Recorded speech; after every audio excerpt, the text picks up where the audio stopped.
Okay, well, my name is Becky Thomas, my maiden name, Meziere. That's a French name, my husband.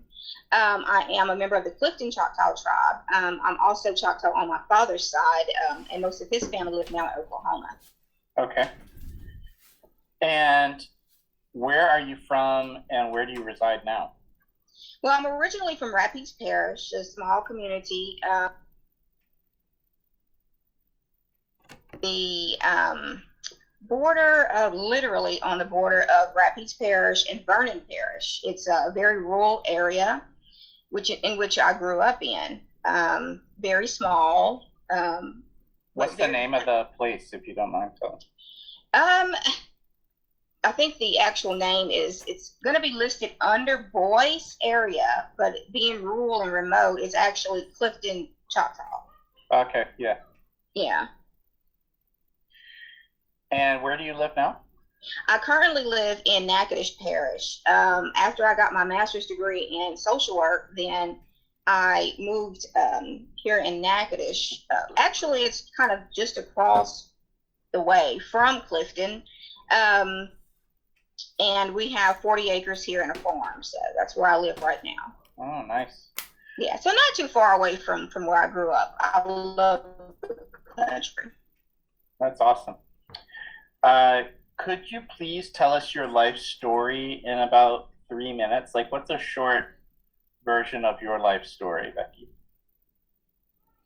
Okay, I can give you the short version, which is growing up in Clifton, and then I'll go on to becoming a Native American artist. Growing up in Clifton was interesting because I grew up around family, and we did have traditions such as we would eat things like what's called the green corn. We had a certain way we would prepare that. We would get it when it was kind of green, still on the stalk.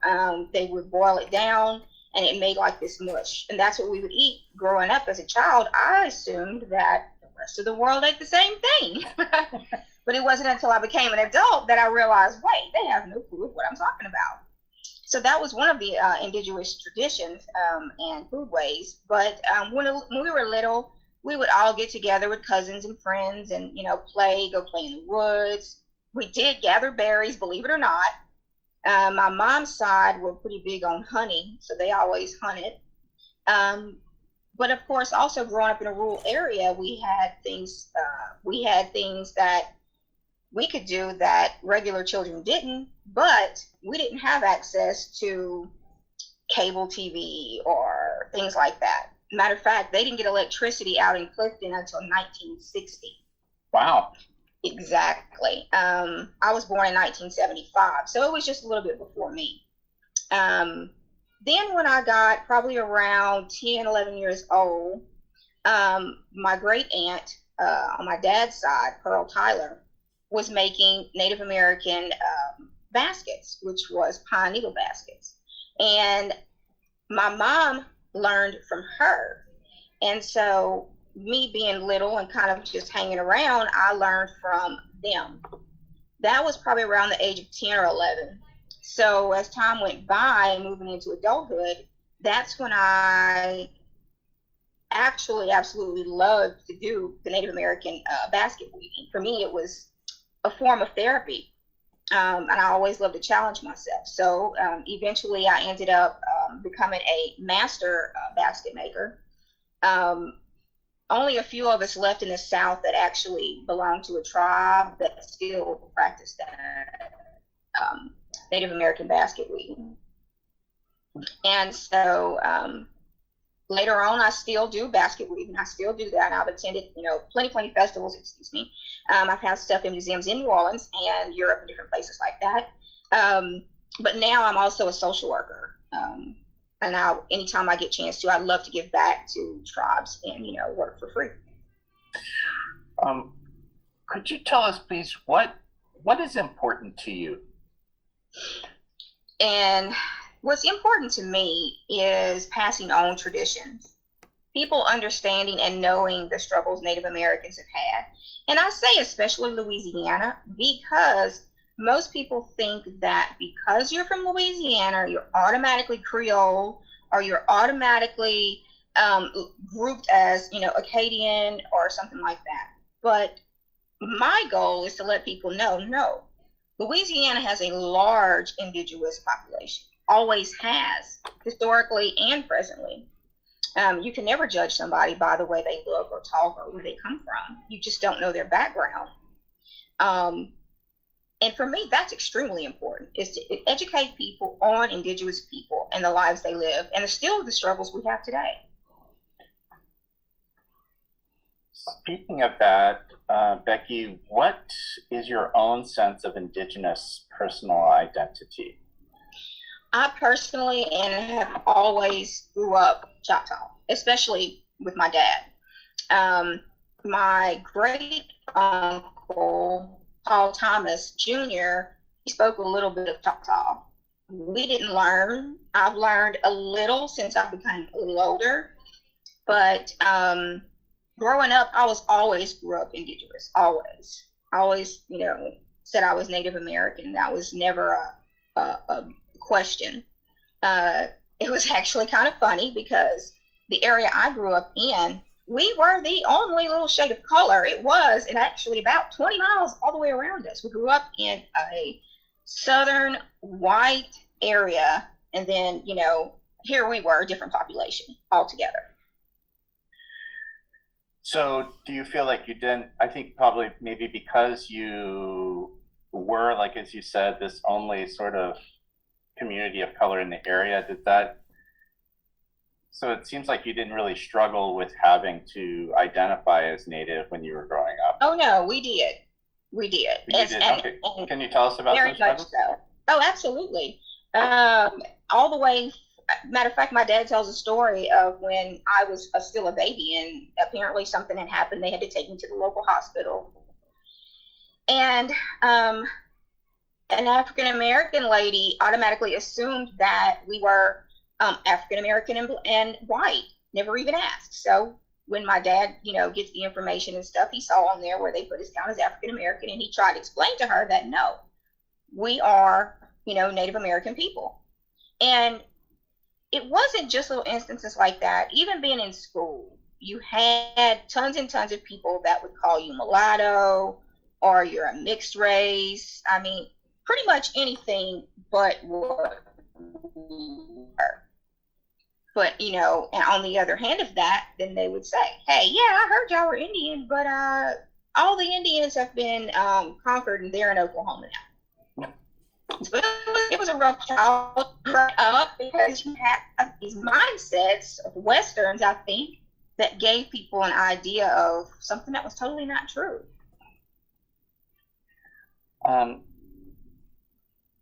That's really interesting. Do you think that, do you embrace any sort of identity other than Native? Like many people, my tribal cousin, Andrew Jolivet, who's wrote, an entire book. So Andrew wrote an entire book on the Native aspects of Louisiana Creoles. And one of the things he noticed that many people, like members of my family, members of his family, would say, like, well, I'm Native and Creole. Did you kind of have that identity, or were you, did your family think of themselves, primarily that, like, if someone asks a member of your family, what is your ethnicity? Is that the only answer they usually give? Is Native or Indian or something? That's the only answer they'll usually give. But here's kind of how the Creole comes into our family. Back in about 1830, there was a lady named Catherine Clifton who married Matthew Jones. We're talking about early 1800s. Well, later, about 1850, they moved to what is here Natchitoches, and they move into a identified Creole area. So, of course, later on, they identified as Creole because Matthew Jones was African, half African, half white. Okay. Catherine Clinton was part of Choctaw. So, as time goes by, we have lots of family that married into that Jones line that do identify as Creole. So, there has been many, many instances where people say, oh, y'all Creole. But when in fact, we're not, but certain lines of the community are identified as Creole because of that early marrying in.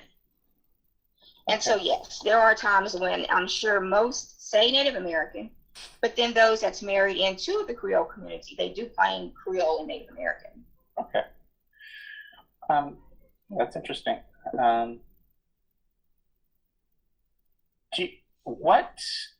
You mentioned basket weaving. You mentioned that you ate indigenous foods. You mentioned that you know a little bit of Chatanumpa Choctaw language.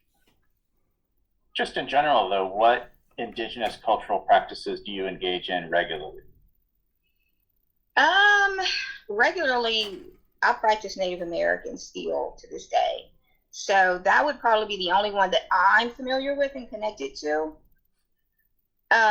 Because that's the way I was raised and kind of didn't deviate from that, just simply because of the way with my dad and my mother. But like, what sorts of things do you do you do foraging? Do you dance? Do you sing? Things like that? No, I don't personally. My father's side does. The ones that live in Oklahoma. Yeah. They do. They still, they're involved in stickball, singing. They do powwows, that type of thing. I personally don't because I never learned that. They did. But currently and today, really what I still do is my Native American artwork. I still do the baskets. I actually go out and gather the straw in the woods. I get a permit from the National Park Service, being indigenous, to gather the straw. And so I still do that. And I do teach some classes on basket weaving. Okay. Oh, that's really, what is that experience like of teaching, as opposed to just practicing? How has the practice of teaching affected you over the years? Teaching allows two things. Allows me to be able to teach other people the American Indian ways. Also, it doesn't really bother me to teach. I enjoy it because usually I usually do it within a day when I teach. That gives me every opportunity to teach other people about Native Americans. That gives me opportunities to understand their feelings and take on Native American people. And it also gives me an opportunity to kind of let them understand where I've come from and some of the other struggles. Because believe it or not, 90% of my clients are of Caucasian descent. Yeah. And so again, that gives me the opportunity to educate them better on Louisiana Native Americans, because a lot of people don't understand that when you live in Louisiana, it really is the melting pot. There's a lot of different avenues to go into Native American. What are some common attitudes you get from the students towards, Native people? A lot of the attitudes is, oh, well, I didn't know that. I just assumed that all the Native Americans were of federal tribes. And, I just assumed everybody got paid to go to school and paid to do this. I said, no, that is far from the actual truth. Each and every federal tribe, I let them know, is different in how they do things. But their main attitudes are they feel connected when I'm teaching them how to do the basket weaving and letting them know I still do it the traditional way of gathering these materials, going out in the woods. So it's a very positive experience for just about anybody who's taken the class. I've never really had anything negative because they take away knowledge, they take away a new craft and, understanding. That's really interesting, you talking about gathering the materials. When I've worked on any kind of traditional craft work where we have gathered the materials, especially palmetto. Oh yeah. I sometimes think of that as an art in and of itself because it's really kind of a lot to know about how to select things, how to cut them, how to preserve and process them before you even do anything with them. Can you talk a little bit about that process that you go through with the pine? Sure. What I do is normally we try and gather in the fall. And the purpose for that is so that the sap on the pine trees isn't very, very sticky, therefore making it harder for you to hold on to the straw. We gather the straw off the tree, usually a younger tree, no taller than about 12 to 13 feet, and that's max. Because the younger the tree, the more flexible the pine needles. We gather them green. We never gather them off the ground. The purpose for gathering them green is, for example, if you were to make a basket with just green straw or just wet straw, it is going to shrink. Therefore, all your stitches are going to become loose. So we gather the straw green in the woods. We bring it home.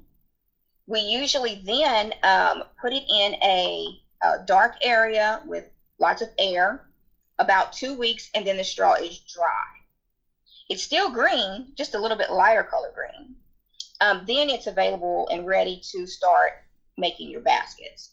And that's a general process. If you were to start dyeing that straw, you can do it a natural way, which is where you use what's called black walnuts, sassafras root, and I'm sure y'all are aware of those processes. Sure. That's kind of across the board, I think, in Louisiana for dyeing purposes.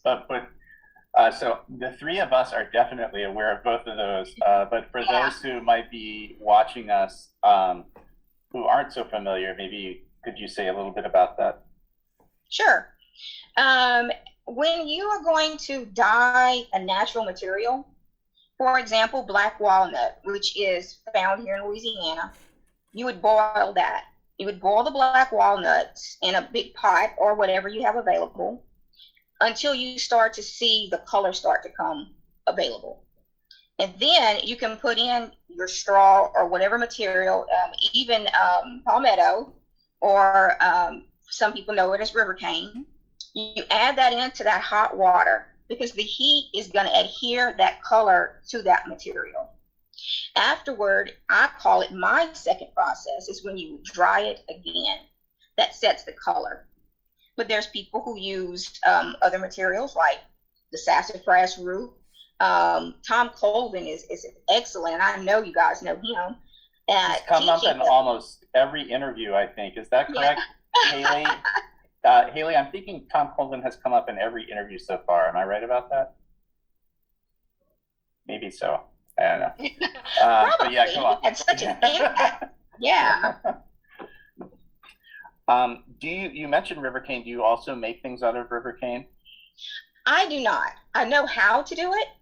I just don't, because in my area, it's extremely hard to find in the central Louisiana area, big enough to do anything with it. So that makes a difference also within Native American crafts, is the availability of the material that you use. Do you find that you are still able to, do you find that the materials you use are still widely available, or have you found them over the years harder to find, easier to find? It is becoming harder to find, and the reason for that is because there was a big push in the early years for logging industry. And I use what's called the long leaf pine needle, which was indigenous to our area and prevalent all over the South at one point. But when the big companies came in, they wanted that larger, long, tall timber. That's what they, of course, cut down forests. And it wasn't until these later years that the Forest Service says, hey, maybe we should preserve some of this. So they started replanting it. Now, it's harder to find because of that reason. What I do find is a replant that the Forest Service has done.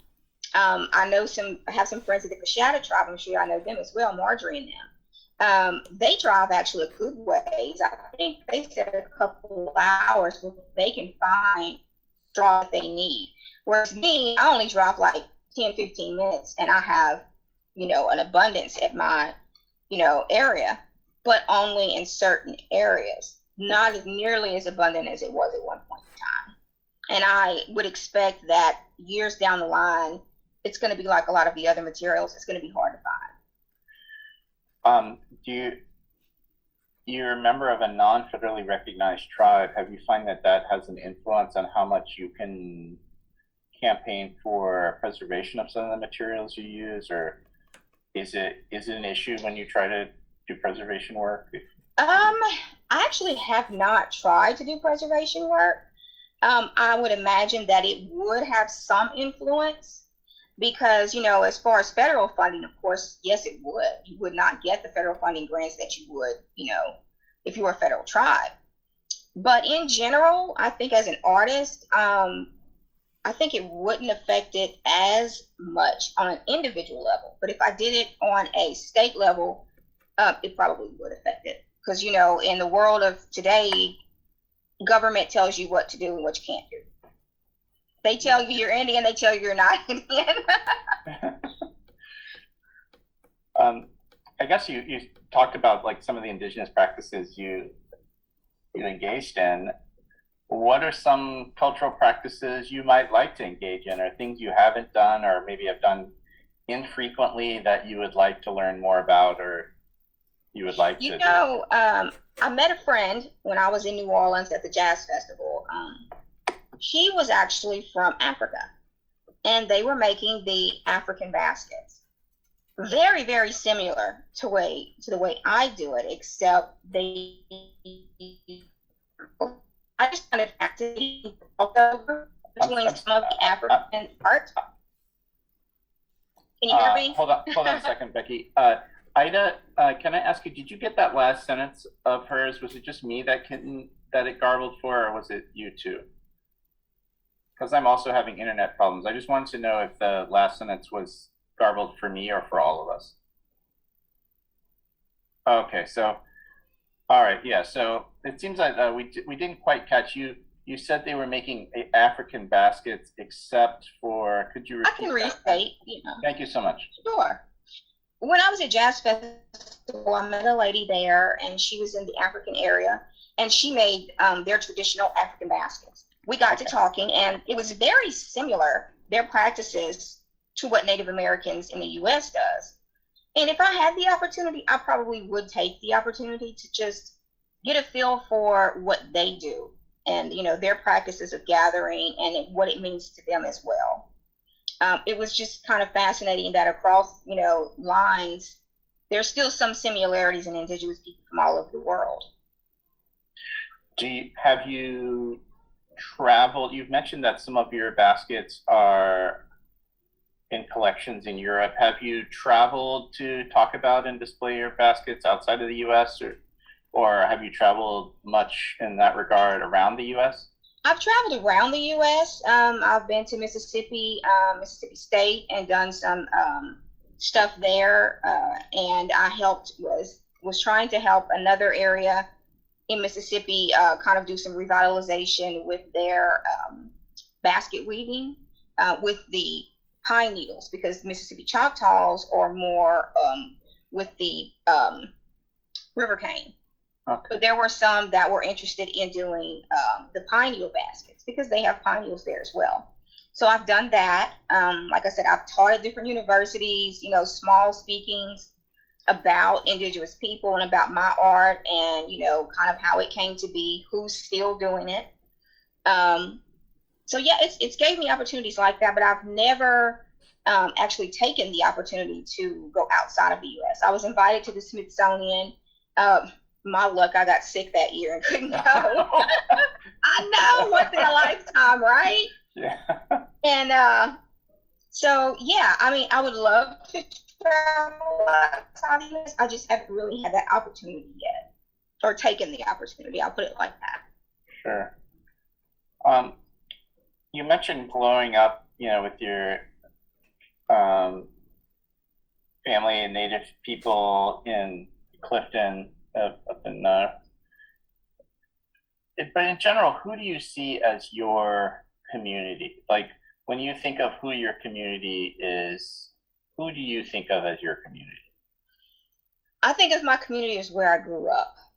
My cousins, my family, extended family that still live there, that still interact there, that familiar face, and, you know, that understanding that when you make a joke or you say something, they understand what you're talking about. That's my community. Community. Hold on, I didn't quite hear what was the last sentence you said. If you could please repeat it, Becky. Okay. Sure. I said I live in Natchitoches Parish, but it's not my community. It's not where I grew up, and it's not that familiar home surrounding. So Clifton, Choctaw, I'm sorry, go ahead. No, please, you. Sorry. I was just going to say that Clifton is where I grew up. It's what I'm most familiar with. I still interact with everybody there. I don't foresee that ever changing. Most people that's married into the Clifton people, you would think that you're married into the outside family, but for some reason, even divorcees still consider themselves a member and, still come back because it's just that tight bond of familiar, that family bond. Okay. How much, I mean, you're in one Choctaw band in Louisiana. I think Louisiana has maybe 5 Choctaw bands. Mm-hmm. There are Choctaw people in Oklahoma. There are Choctaw bands in Mississippi and in Alabama. How much do you identify or relate to that? I mean, your father has family in Oklahoma Choctaw, or you're descended from them. But how much do you identify with the larger Choctaw identity, the larger Choctaw world as a whole? I identify equally as the same because around the last push of Choctaws that actually went to Oklahoma was my dad's side of the family. That's descending from King Brandy, some of the Frasers, McKinneys, Philippa Tubby. There's different ones. That was probably the last ones was around 1910 in that particular family line. I go and visit them, and shockingly enough, they're not much different from the families that I grew up around here. They're very, very family oriented. They do sing and dance and participate because they have a bigger opportunity than I do. I'm not a member of their tribe, but I'm a member of their family. So for me, it's not much difference. The ones that I know still live in rural areas in Oklahoma. They're still very, very family oriented. And they realized, that their ancestors came from this area. Okay. Thank you for that. Generally, so you said you don't consider the Natchitoches area really your really part of your homeland, but how often, so when you travel outside of where you actually live right now, how often do you connect with the other Clifton Choctaw people, or do y'all meet up regularly? Is it a weekend thing, or how do you generally connect with them? Do you call each other? Yeah, well, my mom and dad and brother still live out there. My brother moved away and then moved back.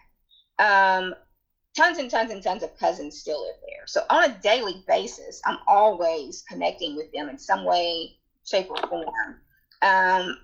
For example, I got a call yesterday. Someone passed away in Chicago of Clifton community member, and they called me for, genealogy information and stuff like that. So I'm not their historian. I've done a lot of research, within my own family. And so I connect in many, many different ways, even like that, because I try and, help when I can to help to keep those older generations alive and known to today's. What do you think if someone were to ask you, what are the main elements of Clifton Choctaw culture now? What would you say are the main elements of the culture? You mentioned family and hunting, but generally, if someone said, what is the stuff that you consider to be the real parts of your culture? What would you say it is now?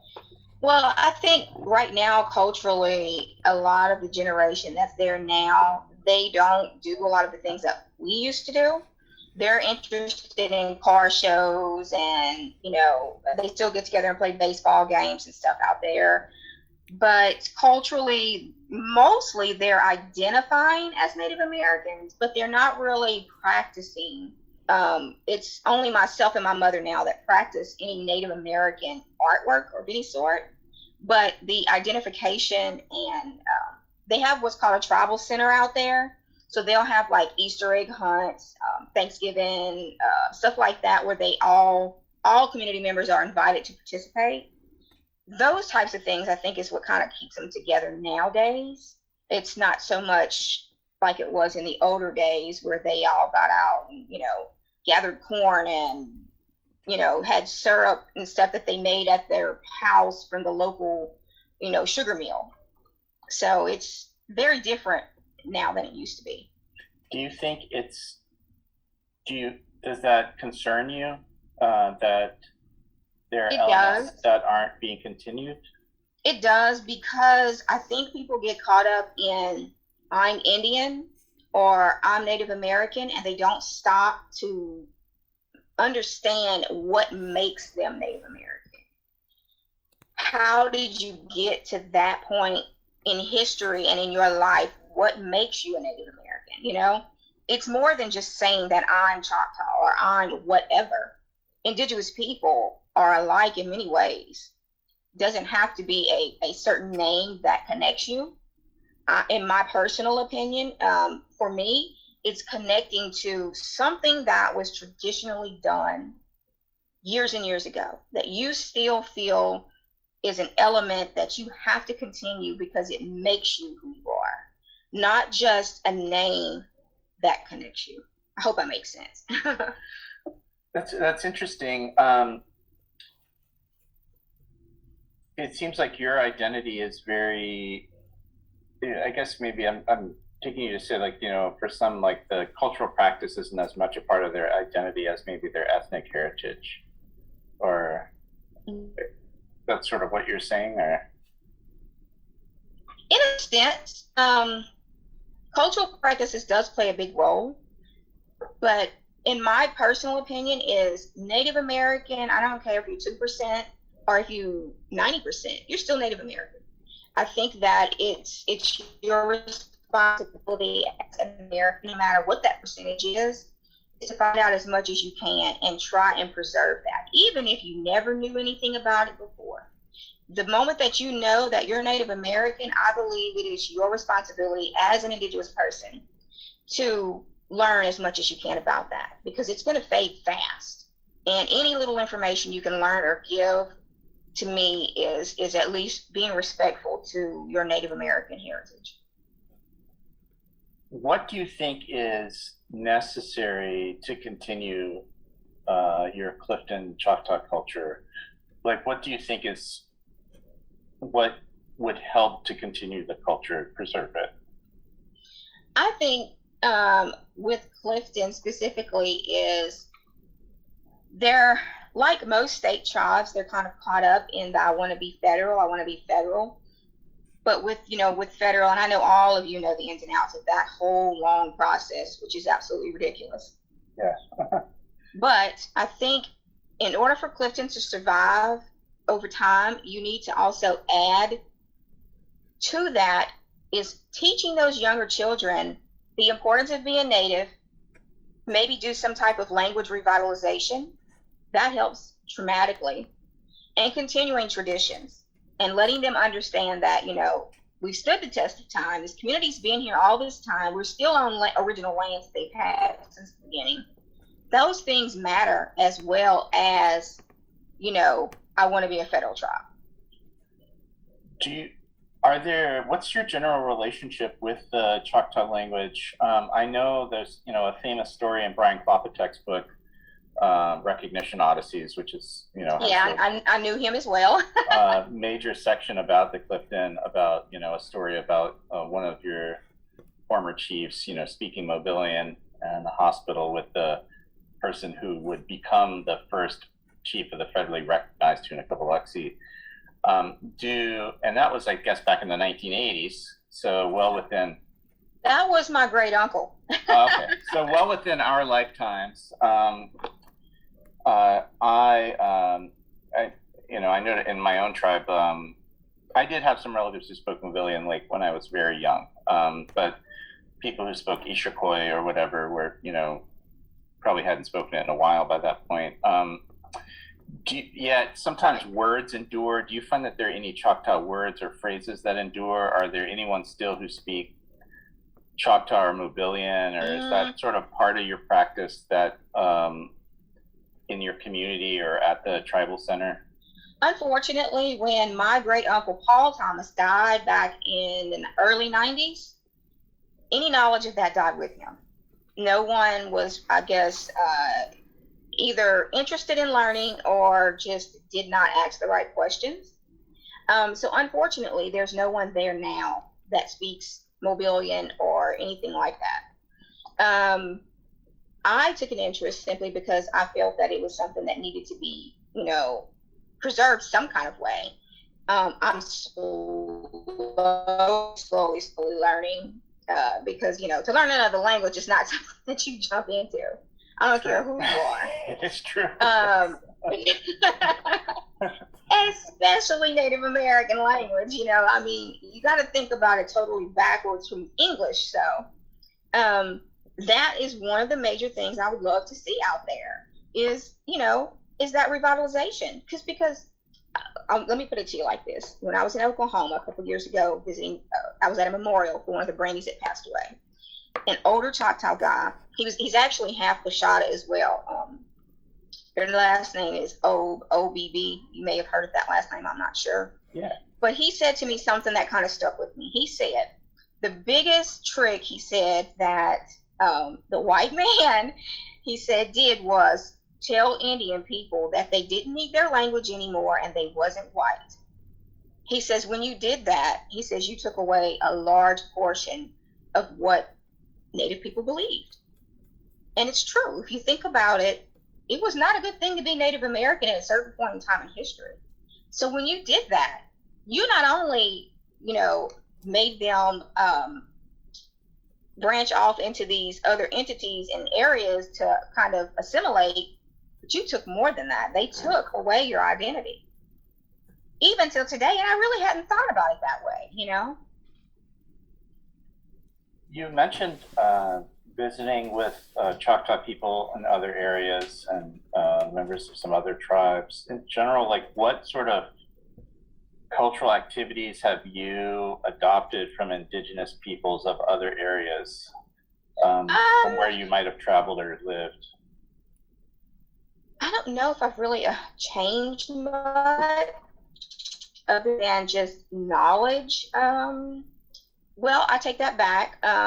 Visiting Oklahoma, some of my work stuff, I started trying to incorporate a little bit more of colors. I'm sorry. Sorry for a second, Becky. I didn't quite that last little bit. Okay. You said when I visited Oklahoma, and then we couldn't catch what was. Okay. So when I visited Oklahoma, they still actually have some of the, for example, Choctaws were known all over the place, specifically in the rattlesnake. You'll find that all over their effigies and stuff like that. Sure. So what I did was, I kind of taken that and kind of started incorporating that in my basket weaving. So I did a basket where I had a rattlesnake wrap around it, and and representing the Choctaw people. So probably when I look at things differently because I'm always looking from an artistic eye. How can I incorporate that into something I'm doing? So I would say that is what was kind of I took home with me, was some of the old ways and the old symbols, and how could I make that visible to the public. Does that make you notice rattlesnakes more when you're around there? We have them here in Orleans Parish, and I have seen exactly one. And fortunately, it let me know that it was there. But you think that makes you notice certain things more, or just maybe look for things more? Probably. Yeah. Unfortunately for us I live right at the base of the Kasatchee National Forest. And let me tell you something, I've seen so many rattlesnakes till I've seen well above what I feel like I should. I'm very, very respectful of them, but at a distance.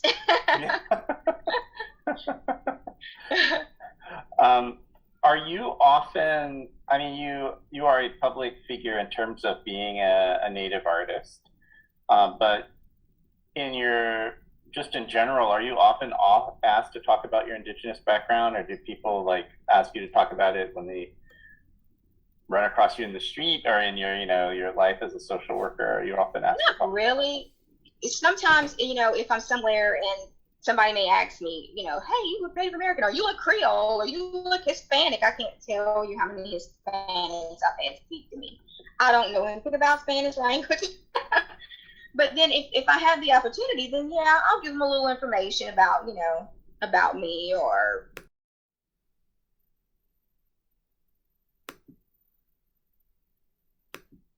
usually not so much about me, but probably more of where I come from. So yeah, I mean, I do some. I do a lot of research. That's another thing I love to do. I worked at the Creole Heritage Center at NSU for several years, and I helped them. And I actually still do some work for them, and I help them with a lot of their genealogy stuff, helping other communities. So I've done a lot of research. I now do a lot of DNA genetic stuff. You would be shocked at the Native American connections in Louisiana across the board. People will say, oh, well, I don't have a 2% Native American. But that doesn't mean anything, because let me tell you, I've seen some 2% and their timeline go way back. Yeah. Way back, and connect to communities that they never knew they had. I guess thinking about the audience for what we've been talking about. I mean, it's a publicly available archive that we're creating, and then also a book project. What have we not talked about yet that you think they might want to know, or? I think we've covered the majority. What I'm trying to do personally, and which I think would help a lot of the Native Americans in Louisiana, is as I'm doing research in my own family and on my dad's own line, I see a big overlap in some of the Native American communities, and that is with surnames, indigenous people, and how they moved around. Right. I would love to see other communities get a little more involved, because for my own self, I see a huge overlap with Mississippi, the Coshadas, and the Oklahoma Choctaws. As far as DNA sequencing goes, it's there. You can see the families, and if you know how to trace it, you can actually see the movement through time in areas. And so I'm hopefully going to try and I'm putting together a ginormous database. Don't know when it's ever going to be finished, but I would love to see that publicly put out there, because some people just need that help at more identification of where they're from. Who would you like to be the audience for the project we're working on? Who do you think you would like to have? I think that a lot of these smaller tribes, these state tribes, these up-and-coming tribes that are looking for that placement and where they belong would be the prime target. Because one of the hardest things when you're trying to, be identified is, where are you from? Who's your family? Where were they? Across time. They're digging through these archives when we live in 2021. If you understand genetics and if you understand where to look for in research,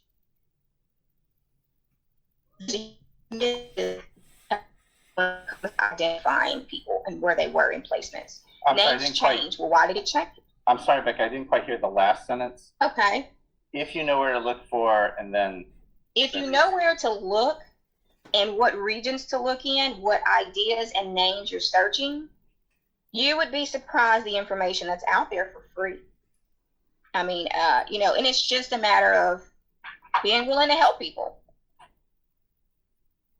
That's an interesting phrase. You used a phrase in the when we were talking just now, up and coming tribes, which I find fascinating, because I'm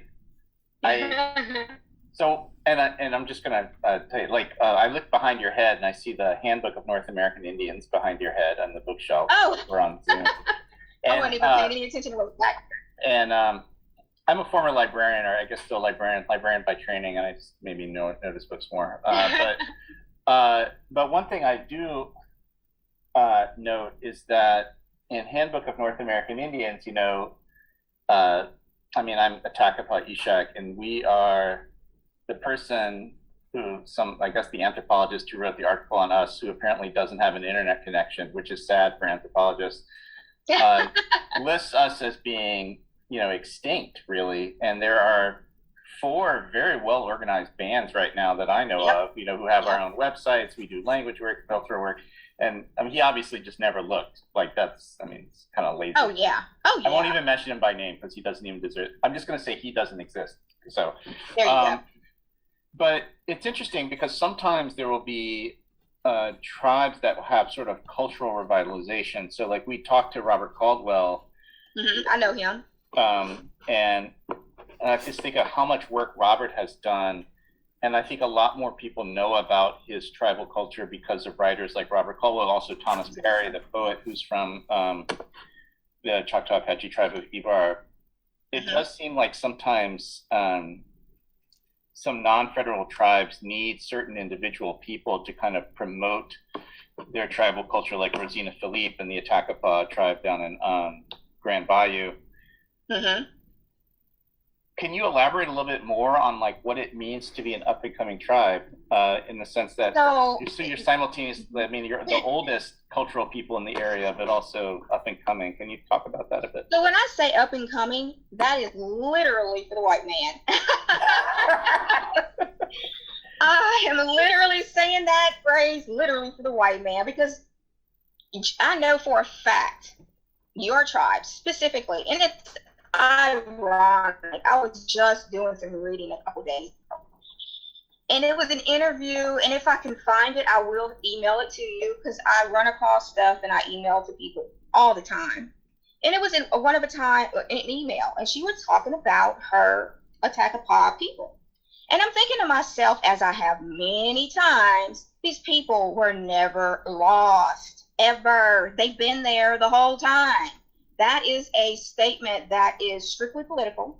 You can't lose something that was never lost.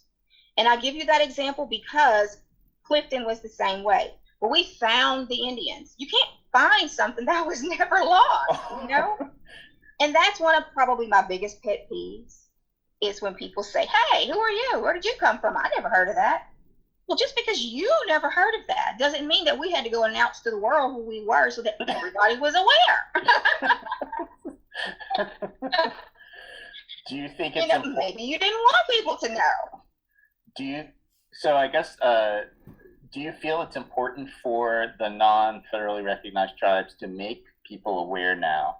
Do you think that's a responsibility or a big advantage now, maybe with the internet, of making people aware? Is that some of the things you really are?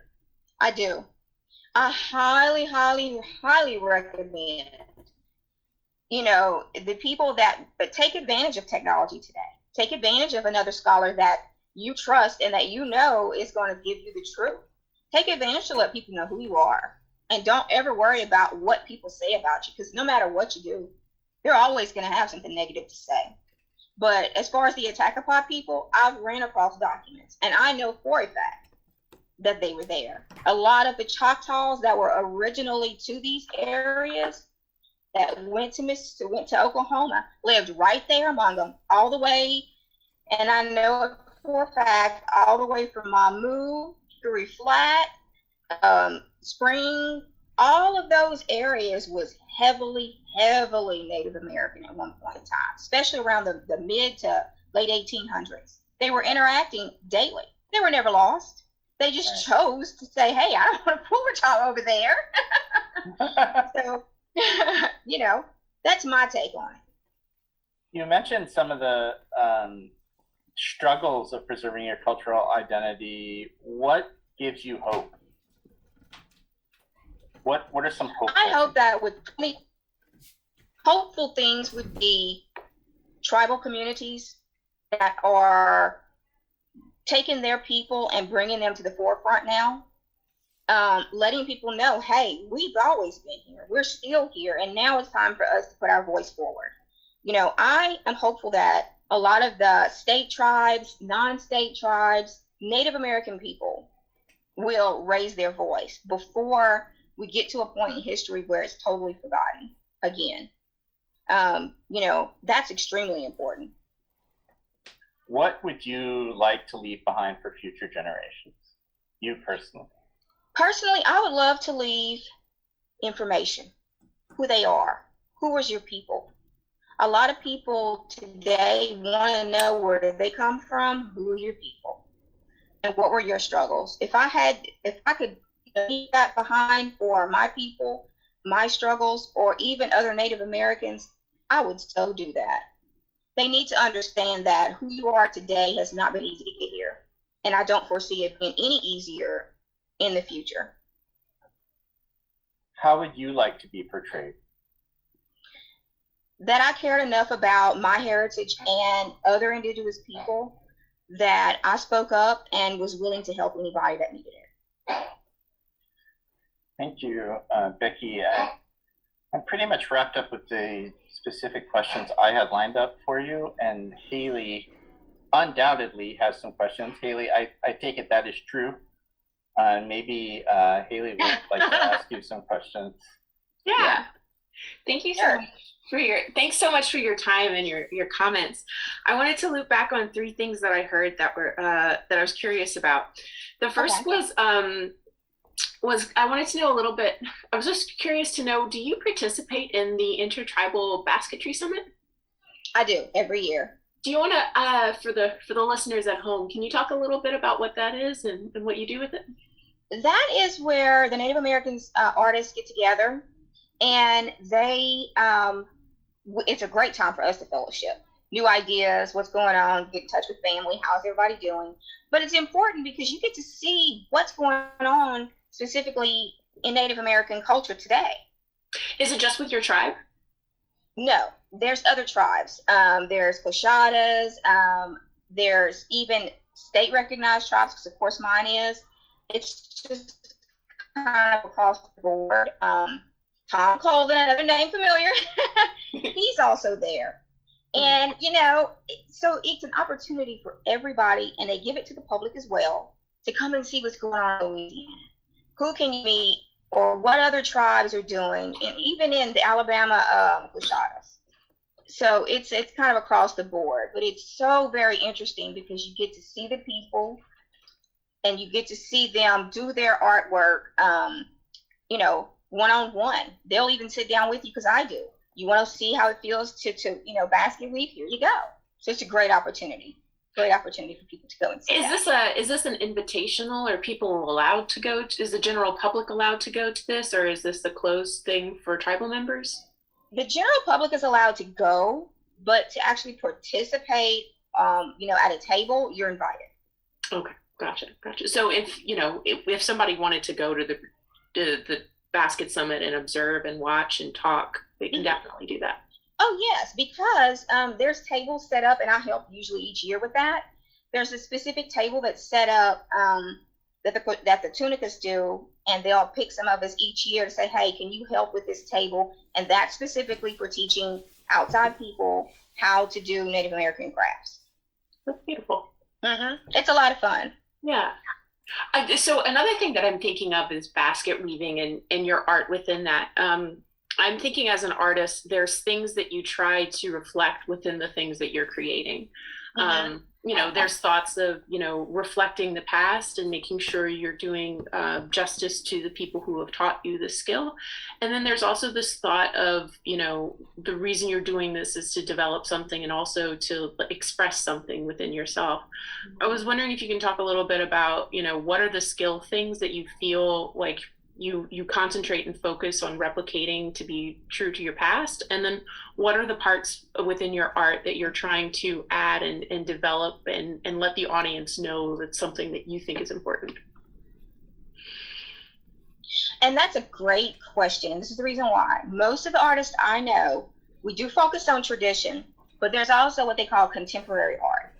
I specifically do that as well. So when I'm developing a new basket, I do effigies. Effigies are animals that are, crafted into your basket, or it's either shaped It just depends on the artist. Mine, I can usually either shape, for example, a turkey or armadillo or something like that.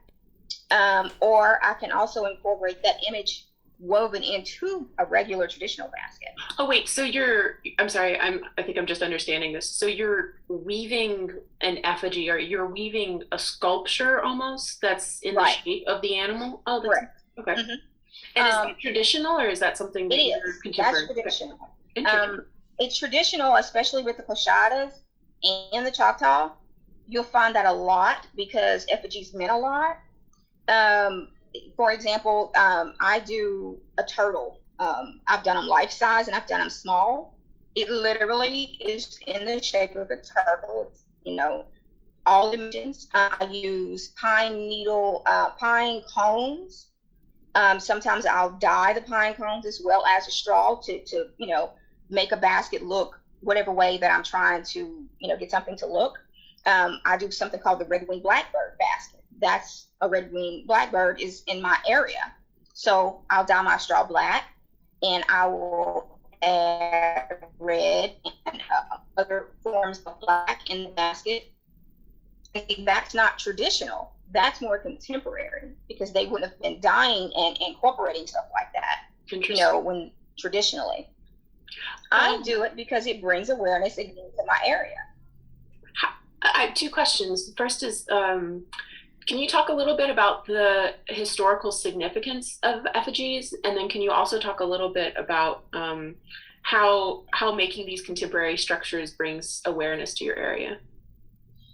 Well, when it comes to effigies, I'm not as versed on them as, say, a Coshada because Choctaws didn't have clans. We didn't have that.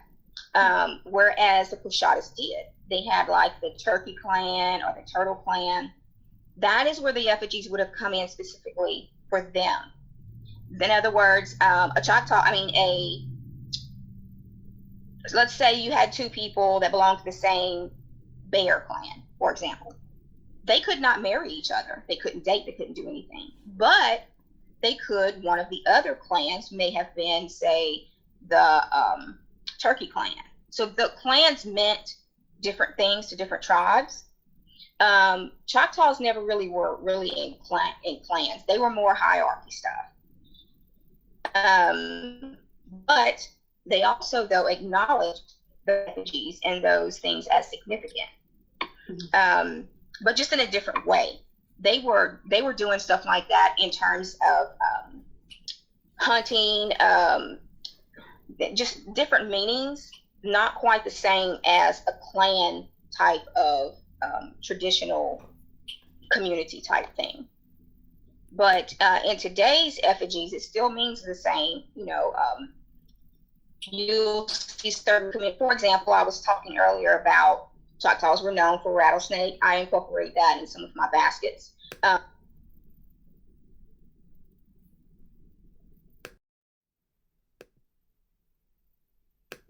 Because it represents Choctaw people. And it also represents Louisiana and my area. So people usually try to incorporate things that are familiar, mean something to them, and that would be where that would come in.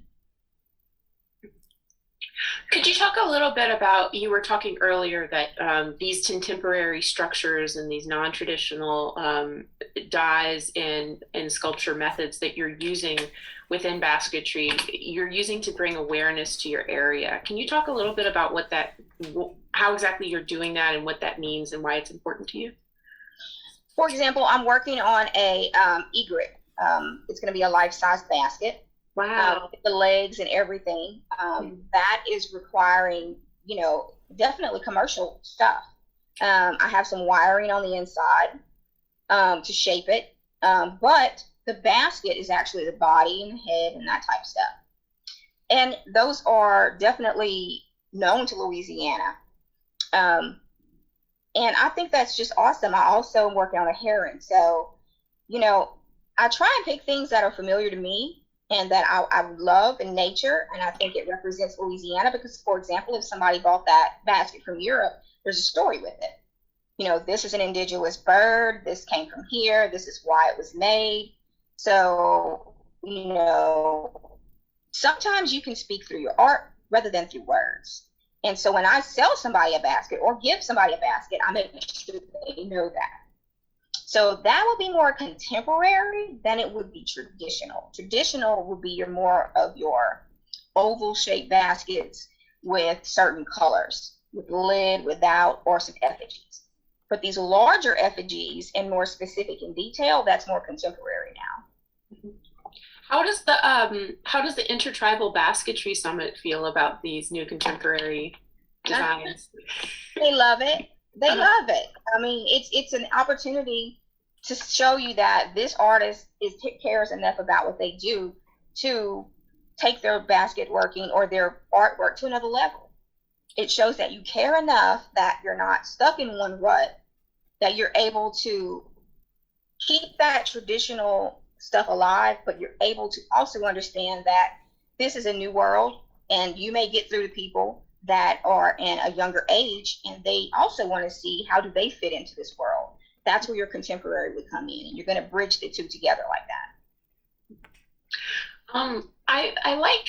I want to ask a few more questions about some technical things, but the last question I have about basketry is I've always found it interesting that, could you talk a little bit about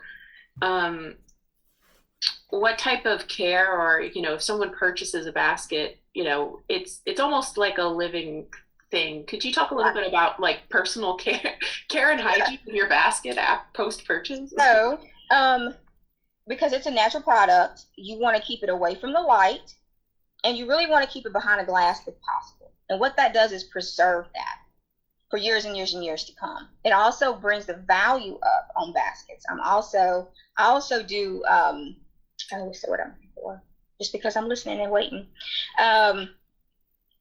Appraise. Sorry, I don't know why I couldn't think of that. I also appraise baskets because I've been doing it for so long. I can kind of look at a basket and tell you about the age, possibly who did it. It's extremely important. Sorry, Becky. Becky, you cut out there. I heard the age and then you garbled.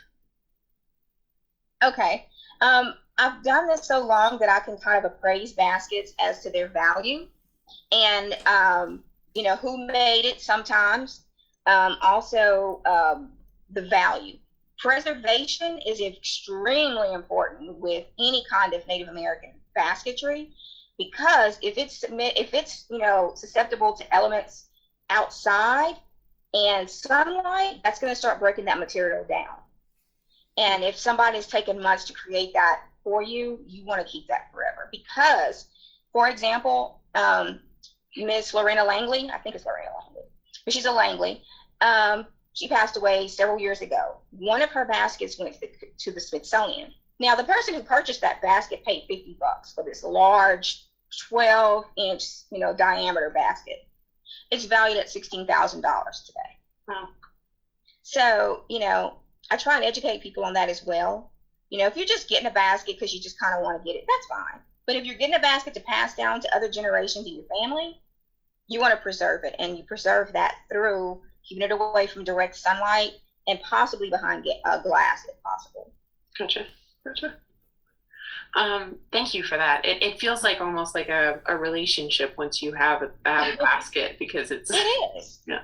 Because, the artist put so much work and time, not just in the weaving, but they went out and gathered the materials, took the time to bring it back, put all of it together, and then they were satisfied with the product. So it's a lot goes into it. Yeah.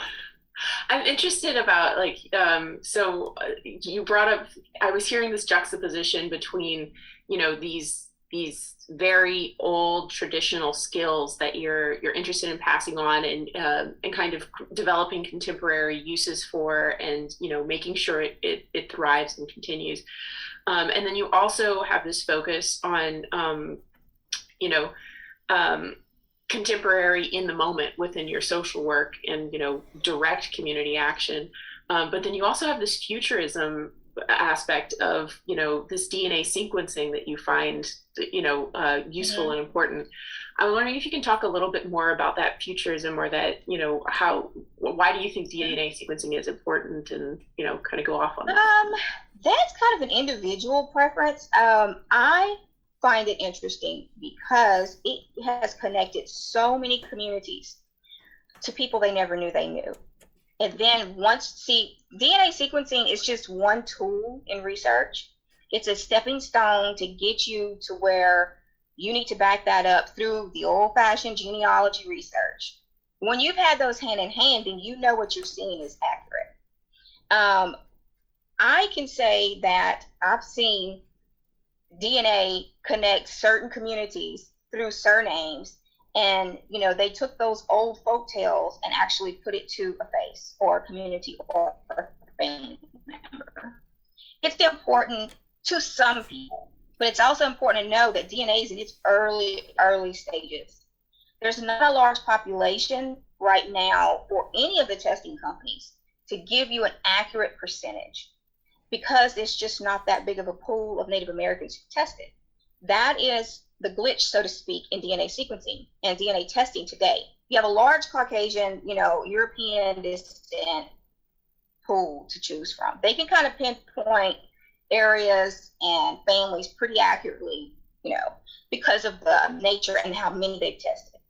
Same thing with African Americans. They can pretty much pinpoint because they have a larger base. But think about it, Native Americans, there's not that many that are willing to test. More, I would say, now than I've ever seen. But with that said, you got to use that DNA as a stepping stone to get to where you're looking to get to. Could you talk a little bit about why you were saying that there are large pools for certain populations, but Native Americans seem to have a lower amount of people in the DNA sequencing data pool. Could you talk a little bit about why some people may have hesitance around that? Sure, because, a lot of the federal tribes, they have different regulations that allow people in their tribe. For example, Mississippi Choctaws, you got to be half, Native American to get in. That doesn't mean half of your DNA. That just means half of your ancestry has to be linked back far enough to where they consider you half. Whereas Oklahoma, they link you're able to get in the tribe if you have a descendant that was on the Dawes roll or a direct descendant that later became a member. So I think a lot of these communities and these indigenous people are scared that if they got their DNA done and they see that European or they see that African American, they're going to lose some type of identity or some type of federal, placement in their communities. That's a scary thought for Native Americans who fought so hard to be who they are. And I think that is the big factor that's stopping them from pursuing those avenues. So that's why I say it's really a personal preference when you do that. It's if you feel you're missing some elements of your ancestry and you want to know, that's the way to go. But it's a stepping stone. But yeah, Native Americans are very leery of that. Matter of fact, I think it's a section of the Navajo tribe that's banned it. They're not allowed to do it at all. Wow. Could you talk a little bit about why, I'm curious to know, you talked a little bit about why people may be hesitant to do this, and then you were also talking about how you think that it's such a great thing. Can you walk people through Sure. your thoughts and how you got to the point to feel like this is definitely something that you would encourage people to do? For example, if most people that get their DNA done are looking for one or two things, they're missing some people, they don't know who those people were, or they're missing a relative or a father, or in some cases, for example, let's say it's a tribe that they did a lot of research and they just don't really see what they need to see. Well, that's because maybe those documents aren't available or a name changed over time. Extremely common with Native Americans. Very, very common. Let's say you did your DNA and you're looking at it and you're like, oh my God, I have 3,000 to 5,000 matches. I have no idea who these people are. And they're anywhere from ranging third to fourth to fifth and above cousins. But the thing that could be beneficial to that is some of them have trees. And they've built their family trees. If their tree is particularly accurate, you might look at that and say, hey, I know that name. That's a missing link in something that I'm trying to find for this specific area. In a case like that, it can be beneficial because you can find information there that there's no other way you would find it. In today's technology and the way things are happening so fast and quickly, I think that there's benefits with DNA. It just depends on the person, what you're looking for. There's also privacy. You don't have to have your information public. If you're using it just for your own benefit or to break a brick wall in your genealogy, that's the way to go. But it's a big chore. But I've learned over the years how to read it and how to recognize and how to use it. And I think it's a benefit to it depends on the purpose. I'm sorry, we lost you at benefit, Becky. Oh, I'm sorry. I think it can be a benefit, especially if you're missing elements in tribes and you're looking for those certain members and you don't know where to go from a certain point. You never know who's had their DNA done. There's a lot that links those together. I know specifically with my dad matches over 800 to 900 Choctaws. And I didn't go by just what I saw on there. I went by, the research, the paperwork, everything lined up to match that. So it just depends on what you're looking for. Makes sense. One thing that you just said there that was, I think the readers may be curious, listeners may be curious about is you were talking about, sometimes you hit brick walls within genealogy. I'm wondering, did you have that experience while you were doing genealogy? And was there anything specific about looking up Indigenous ancestors that may cause brick walls that you could talk about? Sure. I mean, there's the good, the bad, and the ugly. Yeah, that's what I'm hoping you'll talk about. Yeah. So, for example, in my dad's DNA, I'll use his as an example specifically for Indigenous. This is his Choctaw line that links back to Oklahoma. Well, his Brandy descendant, his name was King Brandy. He was born about 1812, had many, many, many sons and grandsons. Well, I'm, going through that line because I know that's my dad's. The DNA matches, and I know the family, so I know it's correct. Well, lo and behold, in Oklahoma, there's this other family that was looking for one of King Brandy's. Oops, can you hear me? Lo and behold. Okay. Lo and behold, there was a family in Oklahoma that could not find their grandfather, who's a Brandy. Well, I use newspaper, every element that I can find to find information. Well, it just so happened that I posted on the Oklahoma site a newspaper clipping back in about 1880 area of one of King Brandy's sons stabbed one of his cousins after working for a white man in a field. They gotten drunk and gotten mad at each other. So the lady says, "Oh my God, I know that name. That is my great-grandfather. I've been wondering, what happened." They never thought to look in Louisiana. And if it wouldn't have been for that one little blip in a newspaper that matched my dad's DNA, they'd have never knew to look for that. Yeah. I mean, it's like a needle in a haystack. So it was just coincidental that my dad's DNA matched this particular relative that I had become, really good friends with and posted it. So yeah, that's some of the bad because unfortunately the grandfather was killed by a cousin, but but at least they found that missing link, Mm-hmm. And his name changed. So interesting. Mm-hmm. Huh.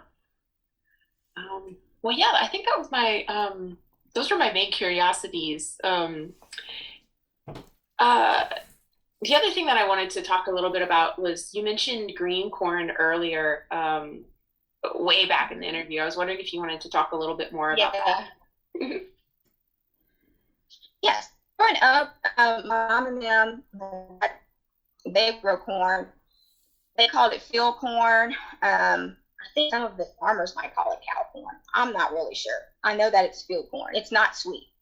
They would grow it, but before it would become to full maturity, they would pull it off the corn stalks and take this they wouldn't let it dry. It would have to be green, and scrape all of the, I call it juice, I'm not sure what you call it, out of each kernel. Then cook it, and it becomes this thick kind of mush like stuff. And then they would, put in, bacon or whatever else they wanted with it. And that is actually a green corn. Well, I didn't know until many years later, when I went to Oklahoma, that they do that up there. So that was something that was left behind, I think, from early Choctaws. And nobody around us did that. I thought they did, but they didn't. And here it was years later in Oklahoma. Well, that's the norm for them. They eat that all the time. So, that's been a tradition in my family as long as I can remember and as long as my mom and dad can remember. So that's, I guess, an example of tradition that gets passed on sometime and you don't really know exactly where it came from. For what it is, yeah. For what it is, yeah. Cool. Well, yeah, I think that was all that I had. Ida, did you have anything, or Jeffrey, did you have any other questions? Yeah, I did want to return a bit to the effigy baskets. I am familiar with the effigy baskets from that Coushatta make. Did you learn the effigy basket tradition from them, or was that? I guess that was curious because I didn't recall having ever seen Choctaw effigy basket. I'm not really a basket expert, but I was wondering if like that's where you learned the effigy baskets or what? No, my mom and them has kind of always made them. Oh, okay. I think that knowing what I know now about the Choctaws and Coshattas, there's an overlap there. But we've kind of always made the effigy baskets, but Coushatta does really, really well with it. And I just kind of come along and I guess kind of perfected it, so to speak. But no, we're not, Choctaws aren't known as well as the Coushattas, for making effigy baskets. All right, thank you. That's the only question I had, Haley.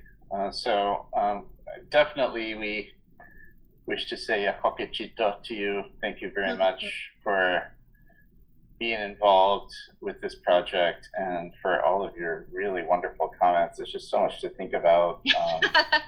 Every person we've interviewed so far, has been a serious Indigenous cultural practitioner. One person who does a lot of dance, a person who's a writer, a person who's a scholar, works on foodways, and just it's very inspirational just to see people, it's just so good for the project. And I really thank you for taking the time to speak with us. And of course, when we have everything all finished and everything, we want this to be a resource that members of your community can use. And we hope this will turn into a much larger project. We're starting with just a few people, but we're hoping that this is something that will really take off, because I think it is providing something that doesn't exist.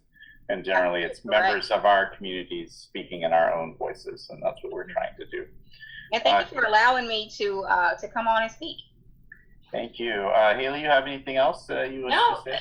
Thanks for signing up and doing this. It was really great to meet you. I really appreciated listening to what you were saying, and I feel like I learned a lot. I don't know. I see like I'm seeing in my mind like the metaphor between, or the connection between, like social intricacies or social work, and then genealogy and like how that is kind of basket weaving in its own sense. Actually, I have one more question now that you mentioned that, Haley, because I thought about this. You are a social worker, so that makes you kind of a medical professional. How is your approach to healing or therapy influenced by your heritage? I think so, because there's a small, I like mental health. That's my area. And there's a small turn in today's medical area where they, trying to take into consideration that there's that outside influence, other medicinal purposes that might help that. But I think being Native American, I tend to try and look a little deeper into what the problem is. Is it social? Is it your community? Or is it people just not understanding you? So I think that brings something a little bit different to the table for me when I'm working with people, because I'm not only looking at it in my realm of social work, I'm looking at it in a different type of social, scenario as well. Thank you so much. I meant to ask that before, but then we got involved. Like, you know how it is, you get involved in the conversation. Oh, yeah. And you were saying too much other stuff that's interesting.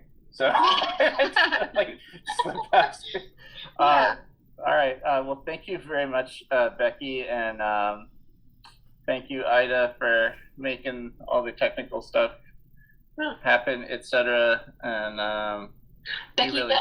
oh yeah, one more thing about the next things that are going to happen is we're going to send you a copy of this. Oh, great. And then we're going to ask you to do line edits. So if there's anything that, our edits are not going to be beautiful. They're just going to be literally like just chopped out, all right.